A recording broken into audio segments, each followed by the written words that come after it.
Hello viewers, আসসালামু আলাইকুম। আশা করি আপনারা সবাই অনেক ভালো আছেন।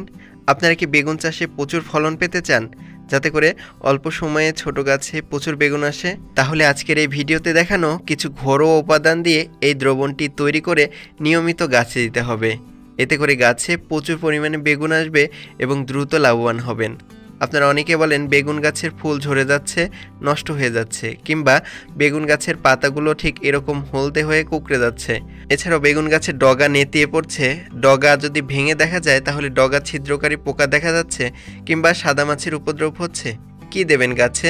এছাড়াও কম সময়ের মধ্যে প্রচুর পরিমাণে গাছ ঝাঁকড়া করার জন্য কিংবা দ্রুত ফলন আনার জন্য এমন কিছু সারের কথা বলবো যেটি খুবই গুরুত্বপূর্ণ, আর যেটি নিয়মিত দিলে গাছের বৃদ্ধি ভালো হবে, এর পাশাপাশি গাছে পোকামাকড় হবে না।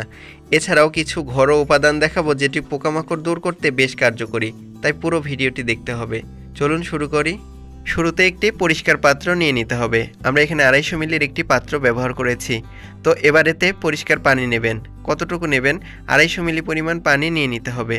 আপনারা যে কোনো পাত্রে নিতে পারেন, সমস্যা নেই। এবার এর মধ্যে নিতে হবে আরেকটি উপাদান।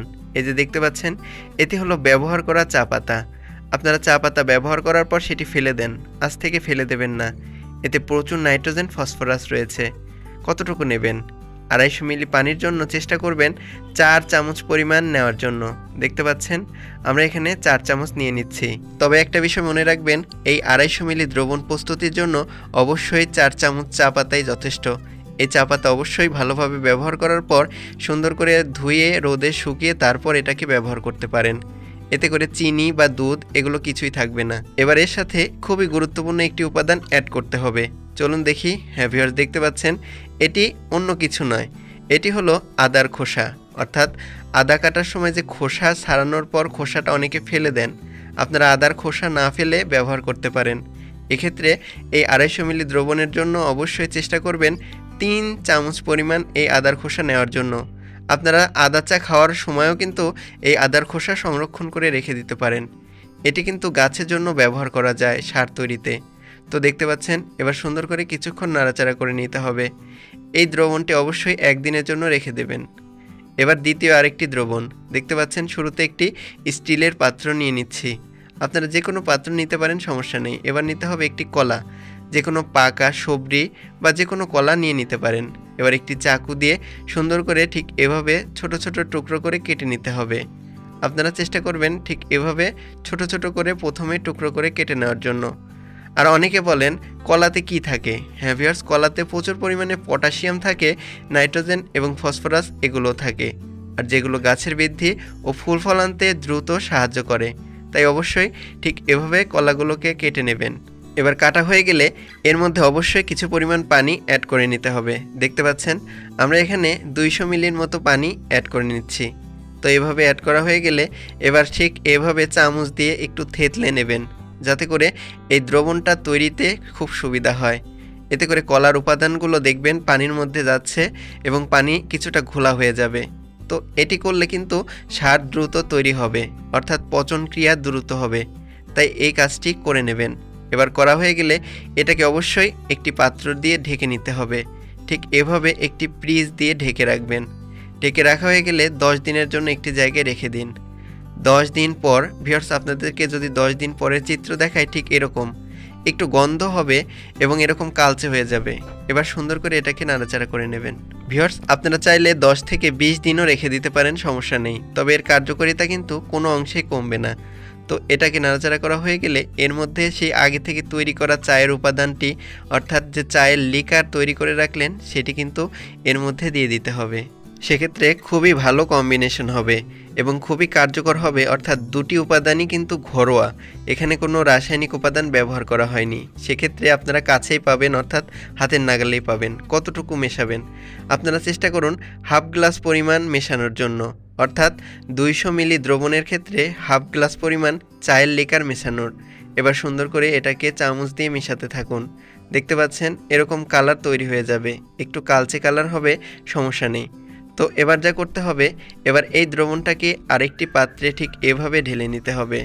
আপনারা সুন্দর আরেকটি পাত্রে ঢেলে নেবেন। ঢালা হয়ে গেলে এই দ্রবণ সরাসরি গাছে দেওয়া যাবে না।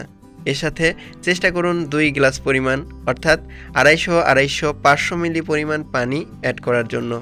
আমরা আপনাদের দেখানোর সুবিধার্থে 2 গ্লাস পরিমাণ অর্থাৎ 500 মিলি পানি অ্যাড করে নিচ্ছি। তো দেখতে পাচ্ছেন এবার খুব সুন্দর করে এই দ্রবণটি তৈরি করে ফেলুন। এটি কিন্তু গাছে দেওয়ার জন্য একেবারে প্রস্তুত। এটি আপনারা প্রতি সপ্তাহে একবার করেও যদি গাছে দিতে পারেন এতে গাছের খুবই কার্যকরী হবে।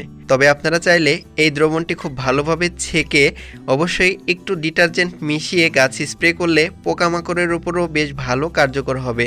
এতে গাছের পাতা কিন্তু হলুদ হবে না। অনেকের গাছ ছোট অবস্থায় এরকম ছোট ছোট ফুল চলে আসছে এবং গাছের পাতা নীলচে হয়ে যাচ্ছে বা কালচে হয়ে যাচ্ছে, কিংবা গাছের ফুলগুলো ঠিক এভাবে ঝরে পড়ে যাচ্ছে। এই ফুল ঝরে পড়ার জন্য কিন্তু অনেক সময় উৎপাদন বিঘ্নিত হয়, অর্থাৎ যতটুকু দরকার তা হয় না, কিংবা পাতা হলুদ হয়ে গেলে বুঝতে হবে এই পাতায় নাইট্রোজেনের ঘাটতি রয়েছে। এছাড়াও অনেক সময় পোকামাকড়ের উপদ্রবের কারণেও পাতা হলুদ হয়ে যেতে পারে। এজন্য চেষ্টা করবেন গাছ বাড়ার সাথে সাথে অতিরিক্ত নিচের বয়স্ক পাতা রয়েছে এগুলোকে ভেঙে দেওয়ার জন্য। এই বয়স্ক পাতা কিন্তু গাছের অতিরিক্ত পুষ্টি শোষণ করে, আর যে কারণে গাছ বৃদ্ধিপ্রাপ্ত হতে পারে না। এজন্য অবশ্যই প্রাথমিকভাবে এই কাজটি করবেন। এবার নিচের ডালগুলো অর্থাৎ নিচের দিকে যে ছোট ছোট কুশি রয়েছে এগুলোকেও ভেঙে দেবেন প্রাথমিকভাবে। দেখতে পাবেন গাছ বাড়তে শুরু করেছে। ছোট গাছে কুশি কম কিন্তু ফুল অলরেডি চলে এসেছে। এই পর্যায়ে অবশ্যই আপনারা ডগাটি কেটে দেবেন কিংবা ভেঙে দেবেন এবং এই 2-3টি ফুলকে অবশ্যই তুলে ফেলবেন। আর এই ফুল আসার জন্যই কিন্তু গাছে নতুন পুষ্টি পাচ্ছে না ডগাসমূহ। আর অতিরিক্ত ডগা কেটে দেওয়ার ফলে পাশ দিয়ে যে ডগা বের হবে সেগুলোতে কিন্তু প্রচুর পরিমাণে কুশি হবে। এছাড়া অনেক সময় পোকামাকড়ের উপদ্রবের কারণে গাছের ছোট অবস্থা থেকেই নষ্ট হয়ে যায়।